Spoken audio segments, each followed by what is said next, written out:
Hey guys, this is Coach Derek, co-host of the Soapboxing Podcast. Man, ever since I found this Anchor app, I tell you, podcasting has become a lot simpler and a lot easier to do. They distribute the podcast over several platforms, and you have to do no work. I tell you, man, if you're interested in doing podcasting, you need to download the Anchor app. That's ANCHOR.FM. You can get started today with the Anchor app and do whatever your heart desires.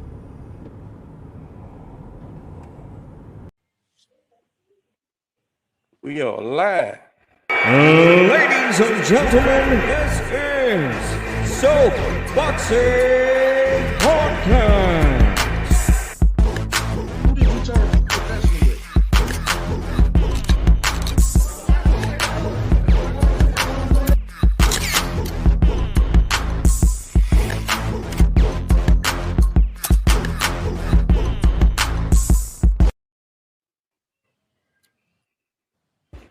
Hello, YouTube, Twitter, and Twitch. We supposed to be live on Twitch too right now, so I don't know. I don't know people. I think that Twitch is traditionally like a gaming thing. Like people go in there and play video games against each other. But I knew you remember that during the pandemic, what they was calling, they was doing their shows in Freddie Roach's parking lot. Ring Shock fart on there. Ring shit. Yeah, that's new to me. Yeah, it's a new promotion, and they did like that first year. They did like 6 shows, man, and they was on Twitch. So that's when I knew when Davis was doing Twitch a few shows ago. That's how I got familiar with Twitch, you know. And then from what I could see, it's some kind of gaming platform. It's mostly used for gaming. Yeah, and I don't know shit about video games, bro. I never have, bro. I've never had, man. Yeah, and, at first, Atari was big when I was a kid, and then I know that Nintendo came out. Thank you, man. That Nintendo game came out, and I played the Mike Tyson game and the Mario Brothers, but I didn't play nothing else after that, man. Bro, I still got it, dog. Real talk, I still got it. No shit. Yes, sir. I'm in that generation, shot, where I would go in a guy's house, in the 80s, and with a football in my hand or a basketball or something, and have to coach them out, coax them to come outside, bro, because they inside playing the video games. I knew that shit was a problem in the 80s, man. Listen, that playing video was a privilege for me, so I ain't never had a chance to even. Like, I played them every blue moon, so I care less about them. Oh, you not no game dude neither? No, man. Yeah, nah. Yeah, me neither, bro. I don't know shit about it. We gonna, like I was telling you off camera, bro. Jiffy wanted to come on here and talk to you, so she was on the way home. She said she'll log in. We got a co-hosting and stuff for us, man. She's doing good, bro. Doing shows and shit. I couldn't. It was getting overwhelming, bro. I joked for like 3 years, and then after I said, man, I need some help, man. Shit, it's a lot of work, bro. Like, I'm a real trainer, bro. I really train people. I can't doing this and then doing, I don't want to spread myself too thin, and I put on a mic one of the cars we called, and hell, she knows so much about boxing, bro, being a boxer, and she can talk. She can talk, number one, so that was what was good, and hell, it's been good. But all right, bro, 3 years. 3 years. Let's let the people know how we ended up together, why you was out the ring for 3 years, and and then we can slowly get into that comeback, man. But let them know, man. Well, the layoff, man, I had a lot of I guess you want to say, I was dealing still with combat related stuff from being in the military. And then after taking that loss, you know, you get mentally in your head and stuff like that. You get, try to figure out what your game plan is and whatnot. So it just took a little longer. My my manager prior to that, Cameron, I mean, he did. He did a good job, man. I'm not gonna lie about that. He did a good job. A lot of stuff that we tried to work out fell through. Not intentionally his fault, no one else's fault. But again, he's also managing. He's away up in on the East Coast, up north. So it's just we just mutually decided to split ways, and I know how you manage. I seen been around you long enough and seen you long enough. I'm not really saying been around, but from a distance, and being a stand-up guy since I met you. So I mean, it only made sense to me to reach out to you guys. And I remember when I first talked to you, it was like, man, this ain't something we normally do, but we'll gladly take you on. So that to me just spoke even more volumes of why it made sense for us to just link up.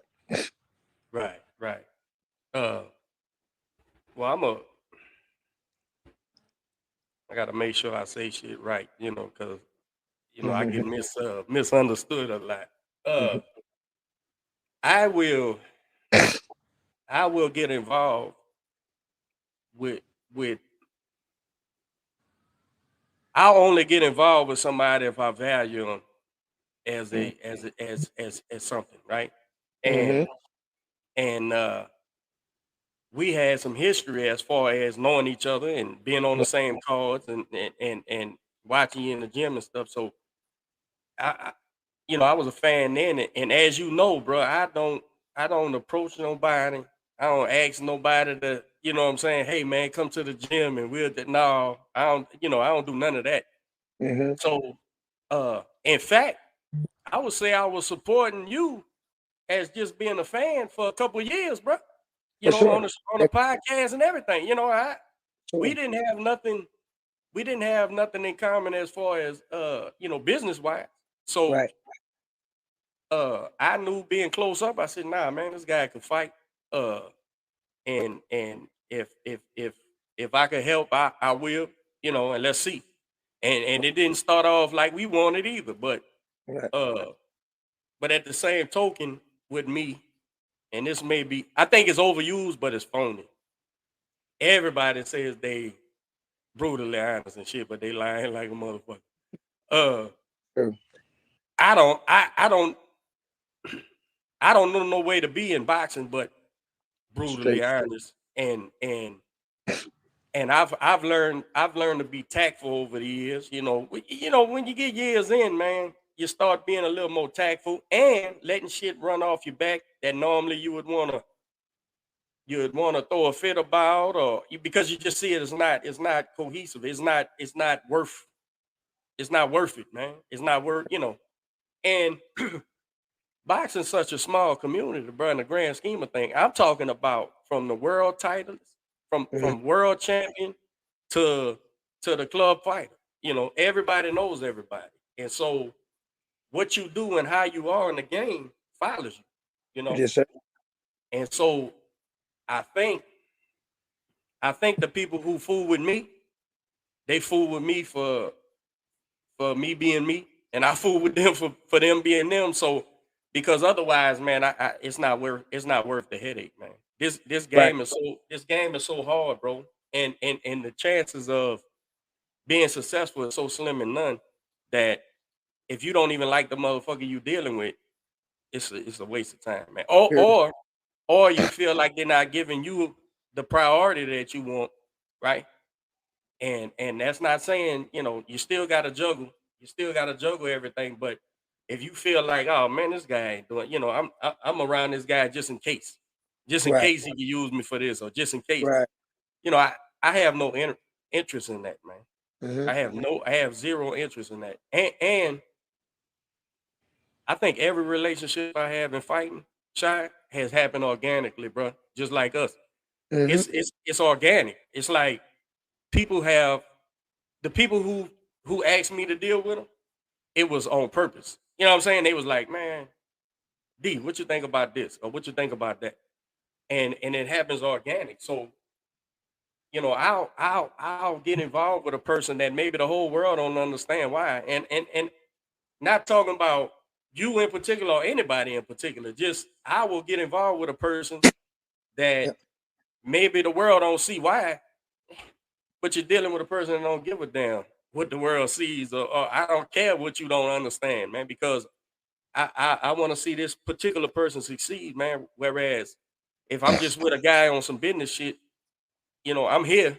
I'm here. You know, I don't like doing nothing that's fly by night. So if I'm doing fly by night, I really don't care, man. And it's really not worth my interest, bro. I could be at home with my grandbabies, man, playing trampoline and playing with the dog and shit, you know. So yeah, so I think you and I became involved just organically, bro. Honestly. Very much so. And I remember when you was getting ready for the DAZN fight, and I knew who that guy was, and I wholeheartedly thought you could be competitive with that dude. Whatever happened. It's a fight. It's a fight, man. Shit happens, bro. Now, and when you took that loss, I said, well, we gonna see now. We gonna see now if he's a fighter, because this is what it takes. It takes setbacks. You know, I ain't even gonna say losses, because some people don't lose. Some people don't lose, but they take losses in other ways, right? That proves they're a fighter. But you know, yeah, that's kind of our background, how we got involved. But when I met you, you had what, 12 fights. This is you was 12-0 in a draw, I think. Yep. No. Yep. Before that, you was like 10-0. But 10-0. Yeah, when I met you, yeah. 10-0-1. Yep. So now we had 12. We had a shot. We were supposed to fight in February. That fell apart.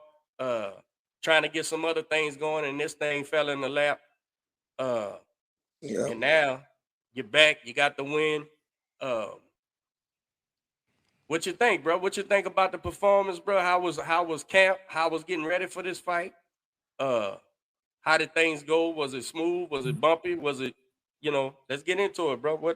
How it went? Yeah, man. Let's go to get, because I know this is a question I get asked a lot, man. Because you know, I give a lot of shout out, a lot of kudos to Coach Jesse Ruvallo, and because throughout my whole career, pretty much pro, he's been there for me. You know what I mean? He's been there.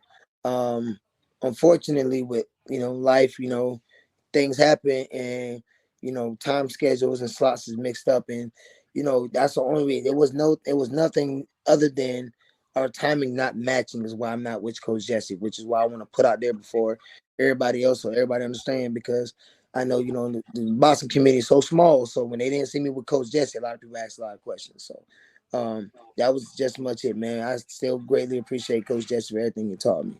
Going forward, for at least 2 weeks, I had literally been training myself.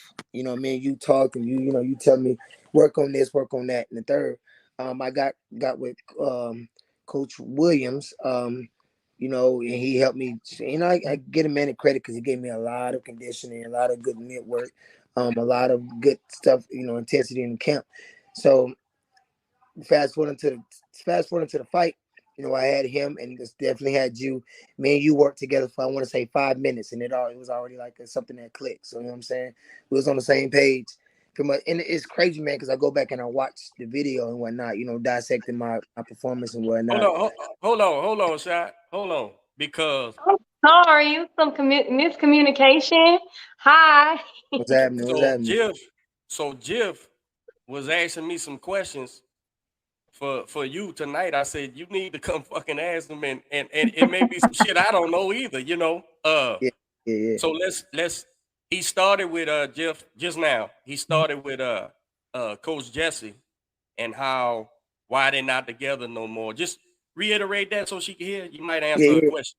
I'm sorry. Like I said, it wasn't nothing like you know, a lot of people leave their training and people think that it's something else other than what it is, but it was literally just a mix of my schedule, my time, you know, with being a general manager of a whole gym and have to run that kind of staff, and then coaching and everything else that I do. You know, you watch my son, Derek. You watch my son. He's damn near a damn prodigy. So he keep my time occupied. So all that stuff, man, it was just, you know, our time just didn't match. So I had, had been training myself for a long time. I want to say at least for the first 4 weeks of camp, training myself.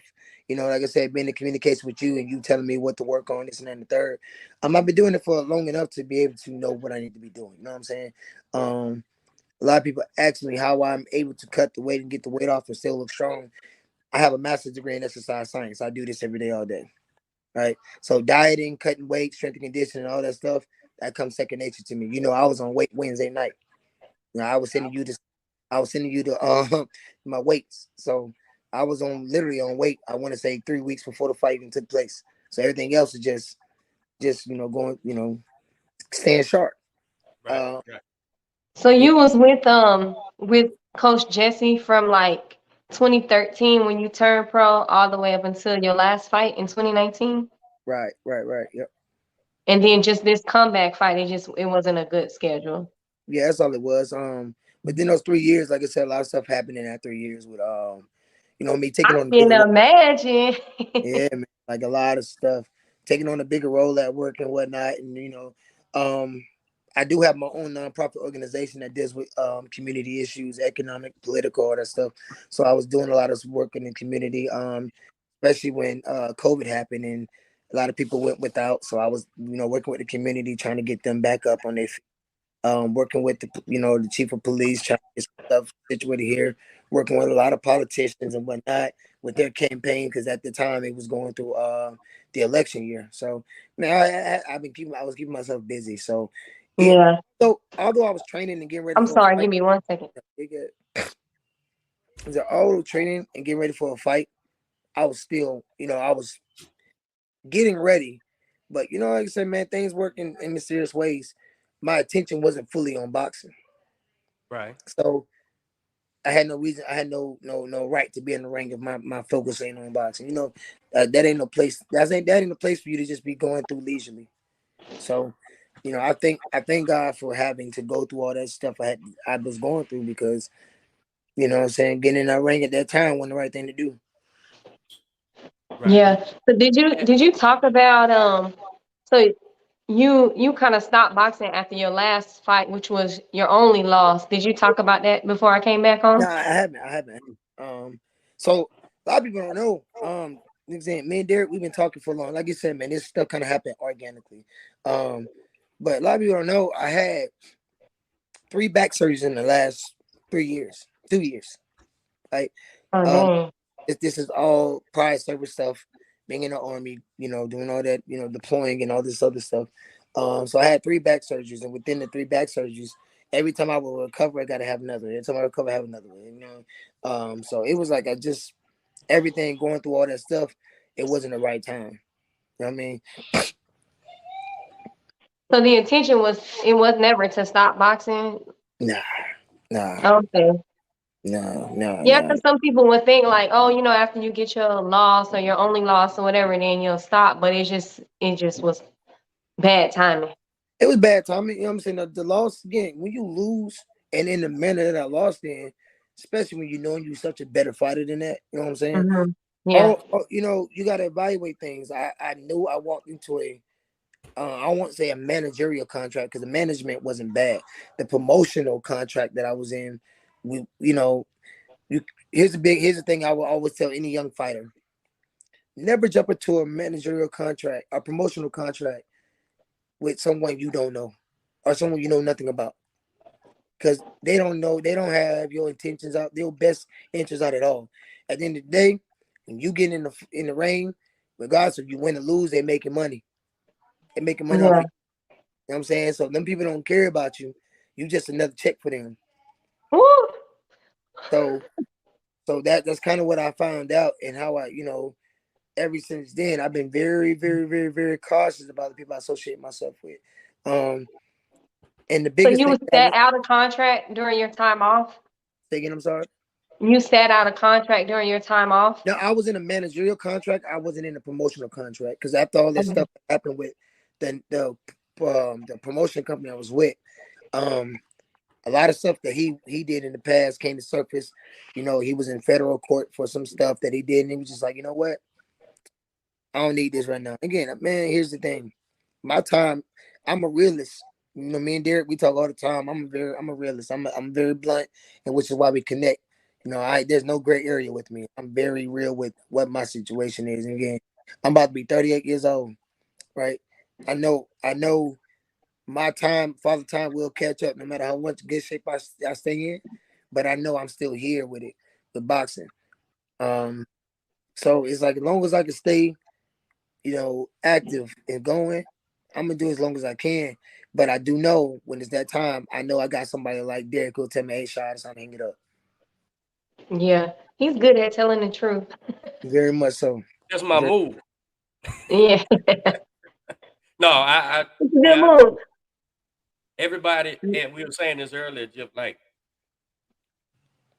I only fool with who I fool with because I'm drawn to it for whatever reason, right? And so Mhm. when you draw to somebody and you're a trainer, right? And a father and a grandfather and all these things, man, you I told Robert today, I seen Robert working out of the state and all that, and I just text him, I love you, bro. Cause I love you, bro. That's all. And if I'm not the hardest motherfucker, y'all know I'm one of them. So I don't care about telling people I love them because I love them. If I love them, I love them, and I don't want shit Yeah. to happen to them. And so you say, that uncomfortable conversation, but I think both of y'all know if D said if he thought I should hang it up, he would tell me, right? Mm-hmm. But not only would I tell you, I wouldn't partake no more neither. Hey, this shit is gonna end bad, man. So I don't want to be ever held responsible for not defending anybody, right? So, and that's so yeah, maybe I'm honest, whatever. But if I care about a person, that's what it is. I just don't want them to. Like I've seen people die, man. Right? Mm-hmm. I've seen people die from, and I've seen other people die, but I'm talking about boxing right now. I've seen Mhm. people die or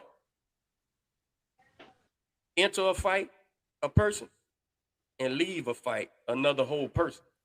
I've seen it, Yeah, yeah, most and definitely. and I've got to be able to sleep at night. I've got to be able to come home and tell my wife, "Mama, I did everything I could to make sure that shit didn't happen, man." So that's I think I don't take that responsibility lightly, and I think both of y'all know that too. Like that's why I have such problems with phonies and people who really shouldn't be there. And maybe they're not phony. Maybe they just ain't at the level they need to be right now. Mm-hmm. So earn your stripes because this is a hell of a responsibility you're taking, right? And Yeah. if this kid or lady or man gets changed tonight, you gonna go on to the next guy and say, Yeah. this is what you gotta do, Mm-hmm. right? And they gonna deal with life like G Man. You know what I'm saying? Like G Man is, if it wasn't for his sister, where the fuck would G Man be, bro? In some infirmary somewhere or dead by now, right? Just having to rely on people. But yeah, so I take the who I take to, and I can't help but care about them the best way I know how, anyway. So So, that's what it is with me, man. I don't want none of y'all So, to get hurt. well, we appreciate that. So, Derek, you're Rashard's manager. Yeah, Rashard, yeah. let's go into that part now. Yeah, how'd Okay. that Yeah. happen? So Derek is my manager slash my assistant trainer. Again, we was just talking about this when you came on. Again, Coach Ray, me and Coach Ray, we've been working together for I want to say 2 weeks, and we clicked. Some other stuff, we back in kind of stuff, but also Derek's been talking to me off and on and whatnot. You know what I mean? You know, but when the fight time came, we literally learned stuff. Then I want to say Mm. like 2 hours before the fight. So I was going in there with him, and I talked about and what me and Coach Williams had worked on. Coach Williams put a good game plan together. We executed, and Derek was the icing on the cake. You know what I mean? So I give props to both Both, man. The difference, here's the difference though, like Derek said at the beginning. Derek was a fan of mine before he was a manager of me. You know what I mean? So he already knew my fighting style. Um, I'm not a fighter that wastes punches. I'm not a fighter that's just gonna go in there and bulldoze somebody. No, again, I know I'm strong enough to do so, but again, I rather play chess. I mean, I want to play chess. And again, like if I'm watching a film and I can hear him in the corner, and I hear Coach Will in the corner, and the crazy thing about it is they both are on the same page. You know what I mean? That's a mark of people who actually know you. And you can hear him on the corner, man. I'm like, yeah. I'm like, okay, I see what you're saying. You know, again, we just learned each other within the last 2 years. I mean, last 2 hours of learning what we're going to be doing in the ring. So a lot, you know, I was off a little bit when it came to it. Second part about it is, you know, you take a 3-year layoff, you don't know what you got. You know what I'm saying? So you don't know what you got. So that ring rush was, you know, the ring rush was, it wasn't as bad as I thought it was going to be, but it was there. You know what I mean? And I hear about it all the time, and you just think about it when you hear it. Like, what is ring rust? Like, how if you train it on time, how you got ring rust? Man, that shit real. Yeah, because you think about like, oh, I'm training in the gym all the time, I'm sparring all the time, I'm doing great, but then you don't put into consideration that you're gonna be in front of people and you got this pressure on you, and it's just a whole nother level. So I did something different this camp, Jeffrey. I did something different this camp. Normally I train around a certain time and it's just me and 3 other people in the gym. This camp, I trained in front of my gym. You know what I'm saying? I trained in front of all my people. You know what I mean? People that take my class. And then I trained in the afternoon, in the evening, around the time I was going to fight.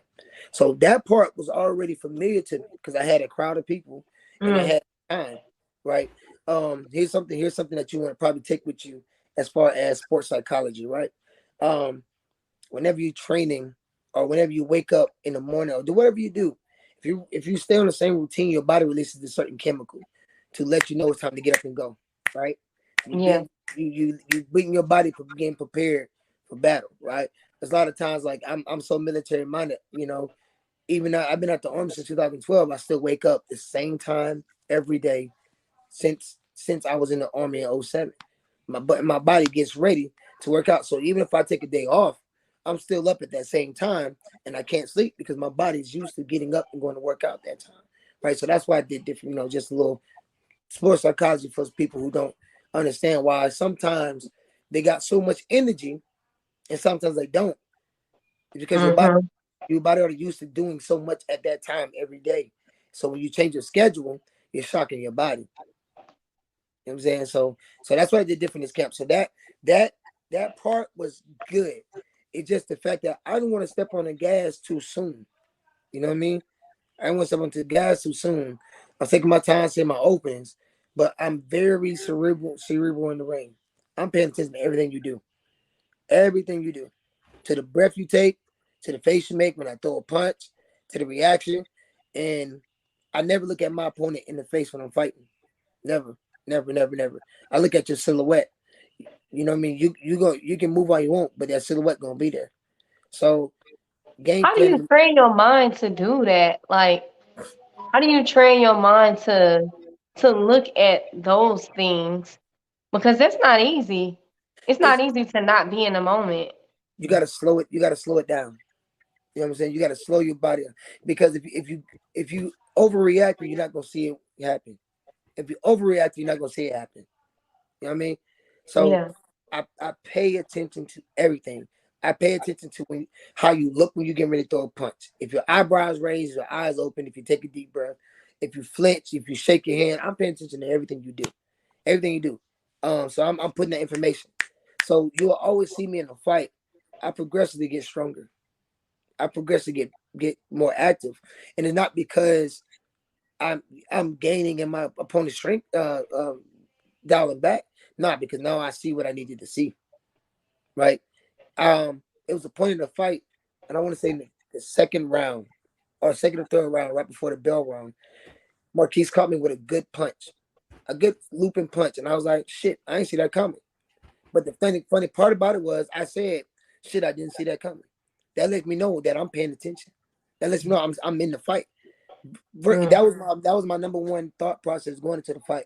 how would I react if I took a good punch? And the fact that I thought about it when he hit me with it, I just said, this bitch hit me with an overhand right. I literally said that to myself. I said, this bitch just hit me with an overhand right. Excuse my language, but I said it. Wild's fight. I think I even said it to him. I said, good right hand. Right. Dang, you know what? I've talked to so many boxers and I've never heard anybody say that they break things down like cognitively. That's crazy to me. I want to be that person. When I'm training, everyone I train, no matter where I go, they always say the same thing. I frustrate them. They say that I frustrate them, and I tell them I know, because that's what I'm trying to do. I'll stand in front of you. Winky Wright is my favorite boxer of all time.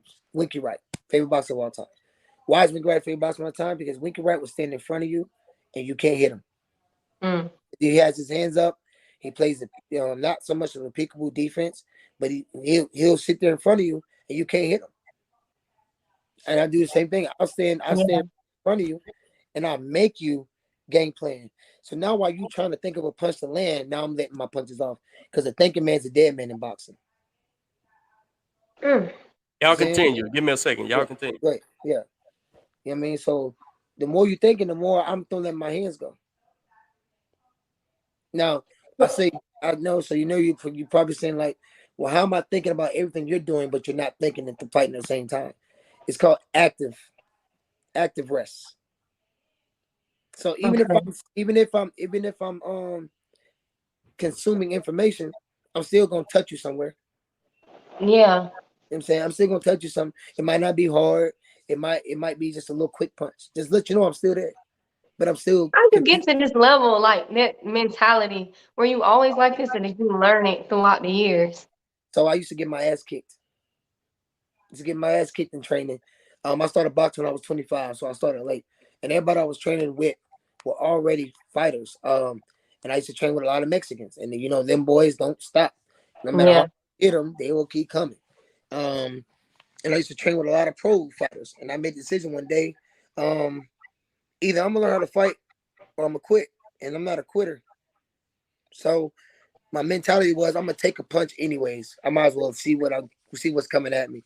And the more I stayed in there and learned what punches is coming at me, the better I got about reading them and seeing how people's body mechanics is when they're throwing it. Right? I'm a trainer too, so I do mitts all day with people. Right? Yeah, that's an advantage. It's advantage. Why? Because when I'm looking at them doing mitts, I'm learning people's body mechanics. You know what I'm saying? I'm seeing what position certain people get in when they throw punches. So I'm looking at it all day. So now I know what the body looks like when somebody's about to throw a hook. I know what the body looks like when they're about to throw a jab. I know what the body looks like when they're about to throw whatever punch they're gonna throw, because I'm paying attention to it. That is crazy. Yeah. I want to be like you when I grow up. I mean, I promise you, it come with you. Just again, sometimes you got to take those beatings. Sometimes you got to take it in. So, great question. You asked, how do I get to that level? All right. When I'm sparring, I'm not going there to spar to kill somebody. Yeah. I'm going there to sparring with a game plan. Today, I'm going to work on body punches. Today, I'm going to work on jabs. Today, I'm going to work on uppercuts. Today, I'm going to work on hooks. And then every round, I'm looking at something different. This round, I'm just going to throw a jab and I'm going to play defense. This round, I'm gonna try to work on stepping around, and that's literally how I got it. Was round by round, I was working on certain things. Yeah, no, that makes sense, and it's like the desire, like you said, it's either I'm gonna get better or I'm gonna quit, and I know I don't want to quit, so it's the desire is the motivation. Absolutely. Like something's got to give. Absolutely. I probably needed to hear this conversation, and I was not expecting to be on here, but now I know why. Look at that. Look at God. And hey, you from Tampa too, right? Yeah. Me too. For real? How you know I was from Tampa? I know I saw something, and I think something when your profile said you was from Tampa. And I was like, oh shit, okay. Yeah, I'm from Tampa. I left in 2006 though. Me too. Oh, for real? We ain't missing out on nothing. Well, it's whole different now. I go back to my daughter down there, but it's way different from what I remember. I ain't been back since 2010. Oh, you won't recognize it. I promise you. Well, that's probably a good thing. Yeah, So what's the next steps? Y'all gonna be active? man. We already looking for a show in November. I don't know how that's gonna play out, but if it works out for us, it'll work out for us. But after that, if it don't, we back in the camp no matter what. It's all gas, no brakes. We going. So Yeah. So are you going to get another trainer, or are you gonna just continue to like learn things on your own and then just talk with Derek about the well, game plan? I got Coach William, man. Coach me and Ray Williams. We trying to figure out a game plan to get it going because again he's coming away from Austin. Mm. Me and Derek, we already linked, man. So we got a something a little deeper than friendship going on right now, man. So he's more than just a manager to me. You know what I'm saying? So Yeah. The last fight we had actually some time to sit down and talk and get to know each other. You know what I'm saying? And we speak the same language. I'm always on the corner of need of somebody who's just as real as I am. You know what I'm saying? A lot of people, I'm very off put by some people because I don't pull any punches when I talk to them, and I don't leave any gray areas. And a lot of people can't do that. They can handle it. But either way, you're gonna get what you're gonna get from me, and I ain't gonna change who I am, and I'm not gonna ask you to change who you are either. But if I gotta change to fit your narrative, it ain't happening. Yeah. So y'all got plans to at least fight like one more time this year, and then talk about what the future looks like for you. Because you said earlier that you're being realistic, like you might not be too much longer. I will know when my body tells me so. You know what I mean? When I no longer can get up and do the things I used to do. When I no longer can get up and be motivated to do things I used to do. When I just if I get home and I don't have time for my kids, that's when I know it's time to hang it up. Yeah. I mean, so my body will tell me everything it need to tell me. After the surgeries, I thought maybe that I wanted to pull back, but I'm still going. I mean, like I said, I made the weight fairly easy, to the point that we talking about going right back down to 147. We have to see how that goes. A grown man. I know, And one right? important step. I already know I'm a grown woman fighting at 105. So it's a mess. Yeah, I know, man. I hear it all the time. Like how you a grown ass man weighing 147? I'm like, hey, guess my body like. Yeah. I mean, if you can do it, you can do it. Don't stop doing anything until you just can't do it anymore. Like a lot of people put societal restraints on things like, oh, you too old, or oh, you too this. Like, mind your business and let me do what I do. Man, listen here. I've been fighting these kind of battles my whole life. Look, like real talk. Even being in Florida. Even high school, I went to Robinson High School, south side of Tampa. By McDill Air Force Base.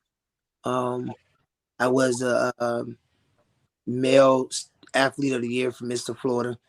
Coming out of school, I played football, I ran track, did everything, and everything I did it to a high level.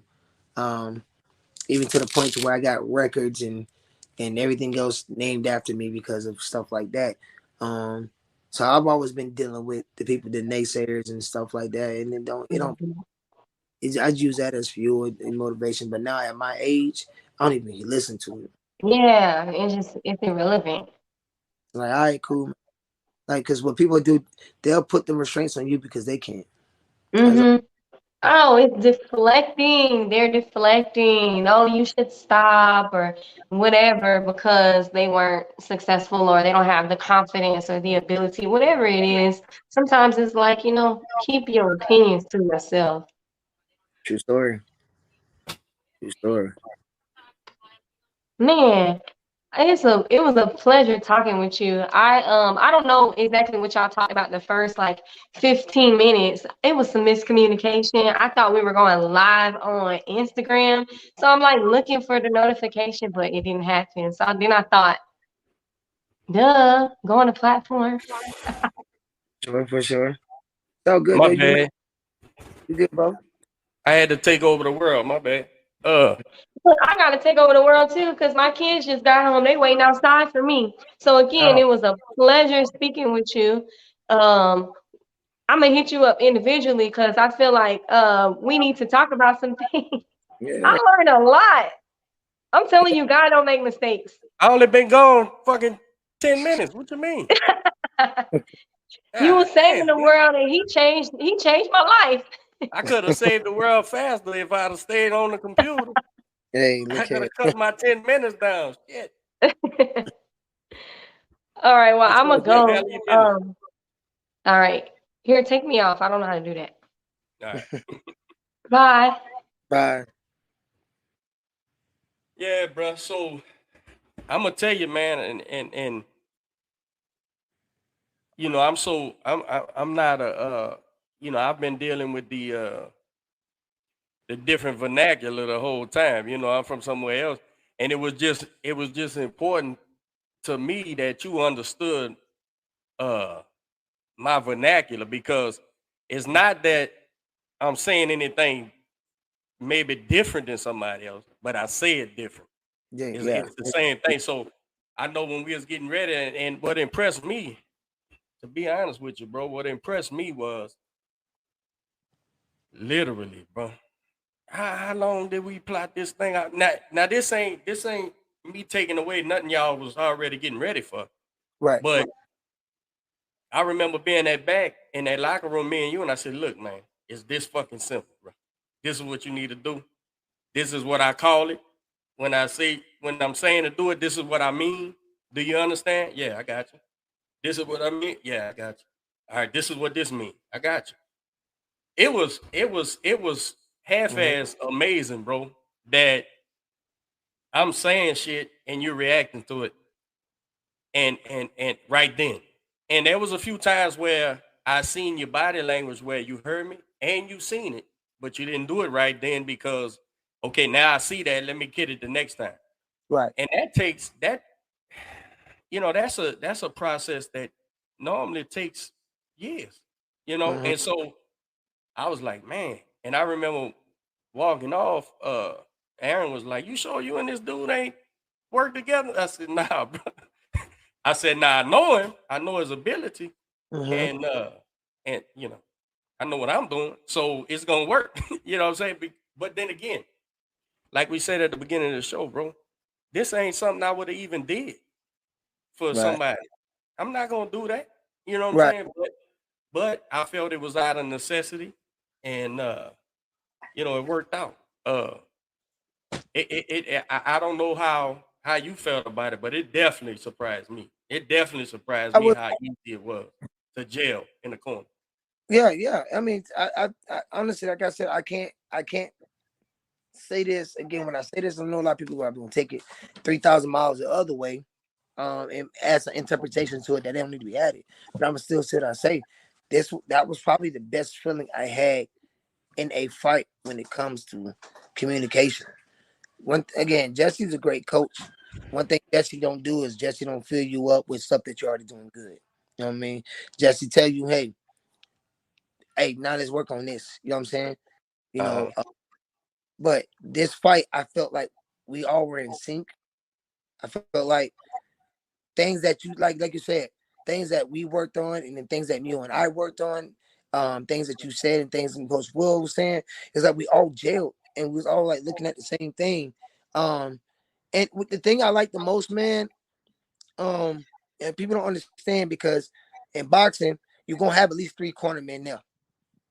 9 times out of 10, your cut man ain't gonna really be one speaking the same much, right? So it's really important for all the 2 coaches you got in your corner to be on the same page, right? Yeah, yeah. The dynamic we Imperative. had, for transparency purposes was, you know, during that round in the breaks, Coach Will was up there. He was talking to me. Coach Williams was talking to him. Coach Ray was talking to me. During the round, I heard you. See what I'm saying? So I Right. mean, and I heard Coach Ray too, but I know what he was doing, man. Um, he was soaking in information too. See what I'm saying? Yeah. I feel Yeah. like I feel like we gel, man. And like you said, you're right. some of the things you told me and I said, you know, I heard him, I see it. Now, if he do that same thing again, I'm gonna eat him up because I know what he saw. Yeah. You know what I'm saying? So it's like, you know, it worked well, man. I love every second of it. I'm not gonna lie to you. That's why I'm ready to do it again. It was impressive, man, and I'm not easily impressed, you know, in general. But and to be honest with you, you know, I came down there with we doing a job and it's got to be done. And it's got to, you know, and there is no second guessing nothing, you know. Right. If we get hurt, so you get hit, so we gotta win, bro. So Yep. like it really, I told the wife when I got home, I said, man, it's fucking crazy. I said, you would have thought, and again, I'm not blowing smoke. I mean, shit, we won 4th round, stop it. You was, and the mention of Russ, bro, I seen the Russ. I seen it, but it was nothing we couldn't overdo and hide. And hide the Russ, right? So,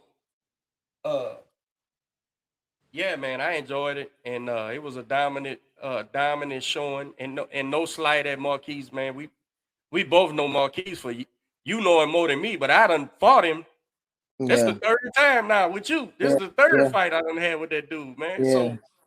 So, and he comes to fight, man. He didn't lay down. You know, he didn't fucking not try to win the fight, bro. So, and I told him as much after the fight. I said, son, look, if you're not gonna, you know, quit this payday shit, ain't what's happening, man. Get a job, bro. If you know, you can actually fight. Now, I don't know where you at in your career, age wise, or none of that shit, but you can actually fight. If you're not gonna devote everything to it, man, there's much easier ways to earn a living, bro. Hell, and in the living you earn being a boxing opponent ain't really a wage anyway, bro. If you spread it out, you know, throughout the year, man. So, and his response was, I ain't got no coach, and he went back across the thing and fucking broke my heart. You know what I'm saying? But I had to leave it where it was, and you know, congratulate, celebrate the win, and figure out what we're gonna do next. You know, Right. But yeah, I had a good time in that corner, man. And, Yeah, man, it's fine. And in the professional corner, the cut man and all that ain't supposed to do. Now, you take a guy like Aaron, who's my cut man. Oh, he's talking to me in between rounds. You know, coach, you see that, huh? Yeah, I see. Yeah. You know, and it don't take no more than that. Hey, coach, you see it? Yeah. I mean, he's an experienced trainer. He's an experienced cut man. So we have that understanding. And more importantly, I value what you're saying. See, right. It's different when I don't value what you're saying. Because then you get a, hey, psst, hush. You know what I'm saying? Right. I'm working here. But, you know, Aaron Navarro, nah. Hey, man, the kid's doing this. You see that, huh? Yeah. So there is no communication with the fighter because somebody's got to chief this thing and somebody's got to end in this thing, you know. So it worked, man. And I was proud of you, bro. We gonna set this next thing up, man, to keep it moving. And you know, I like to do things goal oriented. You know, I like to say, let's give ourselves a number. You know what I'm saying? Where we gonna go to? You know, and go balls to the wall. You know, trying to accomplish whatever our goals is in that time frame. You know, and again, man, I was thinking the other day. I said, somebody said, Coach, man, you are a right manager, huh? I said, what you mean? He goes, man, with Quentin, he said, man, you built Quentin and turned him pro and hell, in 11 fights, he got the WBC silver title and da-da-da. And I thought about it and I said, well, hell, maybe I am doing it right. But all I'm doing is being a trainer, bro. That's all I'm doing, bro. Yeah. And I look at everything as a trainer, right? You, when they offering me fights, and you can prove all the shit I talk is true. Mm-hmm. I'm going to say, Reshard, they offer me this guy. What do you think about this guy? True. If there's any hesitation, click. Say, bro, nah, click. Because as a coach, my kid knows exactly what he can do. And it doesn't mean you can't beat the guy who you talking about fighting. But it lets me know right now, we'll say that for later. Let's do this. Yeah. You know, Yeah. so all I'm doing, bro, is being who I am, bro. And you know, back in the gap in the 70s, bro, your coach was your manager. You know what I'm saying? Mickey was his trainer, but he was his manager because that's how it works. You know what I'm saying? So today, people done found jobs to add themselves to the equation, right? And some of them, don't get me wrong, some of them are necessary. Some of them are hangers on, but some of them are necessary. And all I'm doing is I'm looking at the manager shit like a boxing coach. That's all. How does this help my kid? If it does, it does. If it don't, it don't. But primarily, do we take this fight? Well, how does it benefit us to take this fight? Mm-hmm. And if the bottom line is, oh, he gets a check, well, that's not. If that's all we're trying to do, well, then we need to part ways because, like I said, we can make easier ways to learn a living. If we're not trying to, if the payday that we looking for ain't that life-changing payday, you know, that's gonna make sense. And when I say life-changing, maybe it don't get you wealthy, but get you enough money the way you can do some other shit to get wealthy, right? Right. So that's how I look at it. It's like, man, how does this benefit us, and how does it not benefit us? And you know, what's this guy's ranking? Who you know, I'm no friend to the promoter. I'm no friend to the matchmaker. I'm no friend to none of these. I'm definitely ain't a friend to TV. That ain't my thing. You know what I'm saying? So now I will absolutely do the job and get along with who I need to get along with. You know that too. Right. But in the grand scheme of things, if we set up a all right, we got 3 years. What we gonna do? You know, whatever the case may be. Let's try to get there. And so it's nothing clever, man. It's just looking at these things as a trainer and trying to do what's best for your fighter and keep it moving, man. And I have no problem telling motherfuckers no. I learned that shit as a kid, man. As a young dude, my pa instilled in me. You don't do a fucking thing you don't want to do. And you don't let, and the minute, be offended. Right. The minute somebody's trying to make you do something, be offended by that shit. No, don't say, okay, he's trying to do this and let it go. No. Be offended by the shit. Say, bro, are you trying to make me do something? Yeah. Man, fuck you. You know what I'm saying? That's that's the type of dude I am, bro. So I'm like, no amount of talking, no amount of, man, look, you have a job to do in this game, meaning business people, and I understand your job. That's the advantage I have. I understand your job. I understand what you're doing. And what you're doing has nothing to do with my guy. Right? Right. You know when you do something for my guy's benefit? When my guy is paying you. Then you do shit for his benefit. But until then, and that has a shelf life. But until then, you know, nah, man. We gotta stay the course, man. So you know I'm down, bro, for however long we do this thing, man, and keep marching forward, bro, and hopefully next year, man, we get in a position where we do some things that's worth it, you know. Yes, sir. Yeah, I'm eager. I ain't gonna lie to you, I'm eager for you to fight again, bro. I enjoyed the shit out of that, man. And again, just because I noticed a little rust, and when I say I noticed a little rust, it was nothing detrimental to the performance at all. You know. So yeah, man, I enjoyed it, bro, and I thought it was a great win. We got out of there unscathed. We might have got hit maybe 4 times. Really, what I count for the 4 shots I count, you know.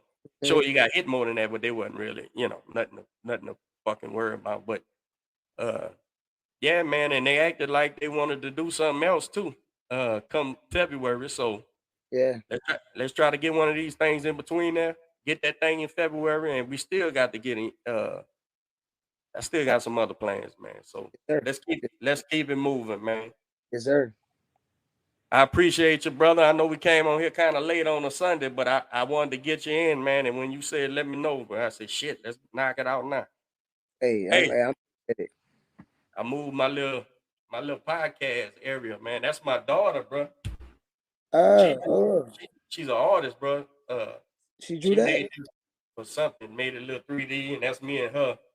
Uh, and I got to hang the quote, sign this poster to me. So I got to hang this up and do my podcast, man. But my daughter, man, she's an artist, bro. She does tattoos and paintings and drawings Yep. and the whole 9 yards. Look, that's one of mine. Mm-hmm. Uh-huh. Mm-hmm. You been back drawing heavy, huh? You been back painting heavy. Yeah, I'm back. I'm actually in my studio right now. Nice, man. I wish I could do all that shit, man. I didn't when I was interested in that, I guess I didn't do the work. You know what I'm saying? Was defeated like, man. But you know, that art, man, that's something, man. That's special shit, man. It is. It is. You could do a lot worse with your time. Right. True story. But yeah, brother, next time when we line up a show, man, let's do one, bro, and go live and telling people what's happening. Let's do it. All right, bro, I'm out. I appreciate you. Gone.